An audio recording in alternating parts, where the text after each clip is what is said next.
Hello dear student, welcome to our channel CS and IT engineering ज्ञान।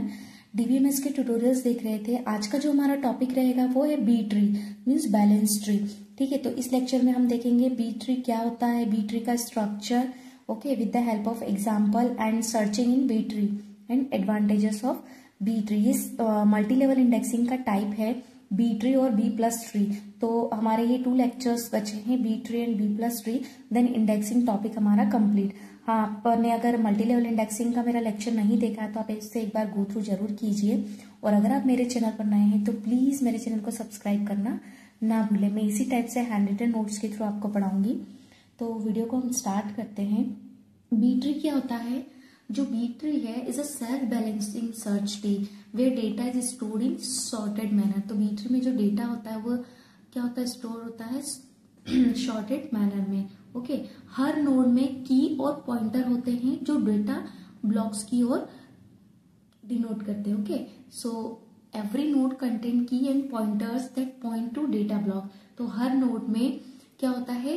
की और pointers होते हैं जो डेटा ब्लॉक की ओर डिनोट करते हैं, इशारा करते हैं। ठीक है, अब both internal nodes and leaf node contain data. जो इंटरनल नोड और लीफ नोड होते हैं दोनों में डेटा होता है। ठीक है, ये लार्ज डेटाबेस के लिए इफिशिएंट इंडेक्सिंग प्रोवाइड करता है। तो हमारा जो बी ट्री होता है, बैलेंस ट्री, ये क्या होता है? सेल्फ बैलेंसिंग सर्च ट्री है जहां पर डेटा स्टोर होता है शॉर्टेड मैनर में। हर नोड में कीज और पॉइंटर होते हैं जो डेटा ब्लॉक्स की ओर इशारा करते हैं। इंटरनल नोड्स और लीफ नोड दोनों में डेटा होता है। ये लार्ज डेटाबेस के लिए इफिशिएंट इंडेक्सिंग प्रोवाइड करता है। ठीक है, इसका स्ट्रक्चर देखो आप। ठीक है, तो इसका स्ट्रक्चर क्या होता है? बी ट्री का root node, internal nodes and leaf node ये होता है। ठीक है, तो जैसे ये हमारा हो गया रूट नोड। ठीक है, ये हो गया इंटरनल नोड, ये है रूट नोड, ये इंटरनल नोड। ठीक है, और इसके नीचे जो ये है ये हो गया हमारा लीफ नोड। ठीक है, ये हो गया लीफ नोड। तो रूट नोड क्या होता है? Top most node containing keys. सबसे ऊपर की जो नोड होती है, ठीक है, वो जो की को होल्ड करती है, तो ये क्या होता है हमारा रूट नोड। ये हम स्ट्रक्चर देख रहे हैं बी ट्री का। देन हम देखेंगे कि कैसे सर्चिंग होती है बी ट्री में। तो जो रूट नोड होता है वो क्या होता है? सबसे ऊपर की नोड होती है जो की को होल्ड करती है। देन इंटरनल नोड क्या होता है? Nodes between root node and leaf node that store keys and pointer. तो ये जो इंटरनल नोड होता है ये रूट और लीफ नोड के बीच में होती है। ठीक है, और कीज व पॉइंटर को स्टोर करती है। ठीक है, और हमारा जो लीफ नोड होता है वो क्या होता है? Nodes at the lowest level where actual data is stored. जो लीफ नोड होता है ना, लोएस्ट लेवल पर होती है जहाँ एक्चुअल डेटा स्टोर होता है। ठीक है, समझो ऐसे इसका स्ट्रक्चर है। ये हमारा हो गया रूट नोड, देन ये हो गया इंटरनल नोड, फिर ये हो गया हमारा लीफ नोड। ओके, ये हो गया लीफ नोड। तो रूट नोड क्या होता है? ये सबसे ऊपर की नोड होती है, ठीक है, जो की को होल्ड करती है। इंटरनल नोड क्या होता है? ये रूट और लीफ नोड के बीच में होती है जो की और पॉइंटर को स्टोर करती है। लीफ नोड क्या होता है? लोवेस्ट लेवल पर होता है, सबसे नीचे जहाँ एक्चुअल डेटा हमारा स्टोर होता है। ओके, अब हम इसे एग्जाम्पल के थ्रू समझते हैं तो आपको और अच्छे से क्लियर होगा। ठीक है, तो एक एग्जाम्पल देखो आप। यहाँ पर बी ट्री का ऑर्डर हमने यहाँ पे लिया है 3m = 3, हमने यहाँ पे वैल्यू ली है। तो अब यहाँ पर मैंने लिया है रूट में कोई भी आप वैल्यू ले सकते हो। मैंने जस्ट एग्जाम्पल के लिए है, मैंने लिया है 20 और 50। ये हमारा क्या हो गया? रूट। अब यहाँ पर लेफ्ट चाइल्ड क्या है? 10, मिडिल चाइल्ड है 25, 30। आप कुछ भी वैल्यू ले सकते हैं, जस्ट मैंने एग्जाम्पल लिया है। और जो राइट चाइल्ड है वो है 60, 70। एक रियल लाइफ एग्जाम्पल से समझो।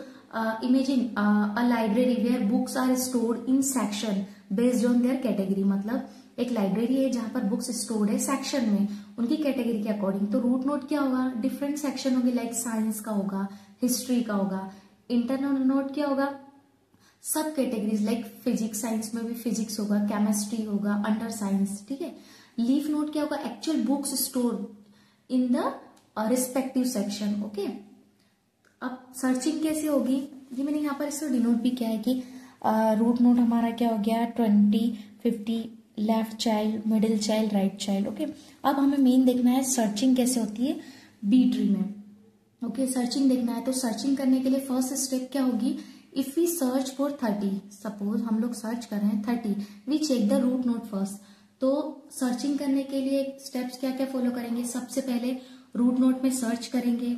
सेकेंड स्टेप रहेगी यदि की रेंज में नहीं है, मतलब जैसे अभी हमने 30 लिया है, उसके पहले मैं आपको एक बेस बता रही हूँ कि सबसे पहले हम रूट नोड में सर्च करेंगे, यदि की रेंज में नहीं है तो रिलेवेंट चाइल्ड नोड में जाएंगे। ठीक है, फिर थर्ड स्टेप क्या फॉलो करेंगे, लीफ नोड में जाकर डेटा को लोकेट करेंगे। अब देखो यहाँ पर ये कैसे काम करता है। ठीक है, तो अभी मैंने क्या बताया कि सर्चिंग कैसे होती है बी ट्री में। जैसे हमने ये लिया था इसका स्ट्रक्चर, तो सबसे पहले स्टेप्स को क्या फॉलो करेंगे, रूट नोड में सर्च करेंगे। ठीक है, जो भी हम वैल्यू लेंगे, यदि की रेंज में नहीं है तो रिलेवेंट चाइल्ड नोड में जाएंगे। ओके, स्टेप 3 लीफ नोड में जाकर डेटा को लोकेट करेंगे। तो हमने जो एग्जांपल लिया उसे देखते हैं कि कैसे काम करेगा। सो सबसे पहले स्टेप हमने यहाँ क्या ली है, अगर हम 30 सर्च कर रहे हैं, ठीक है, if we search for 30 we check the root node first. अगर हम 30 सर्च कर रहे हैं तो पहले हम रूट नोड चेक करेंगे 25, रूट नोड मैंने यहाँ पर क्या लिया था 20 और 50। तो सबसे पहले हम रूट नोड चेक करेंगे 30, 20 और 50 के बीच।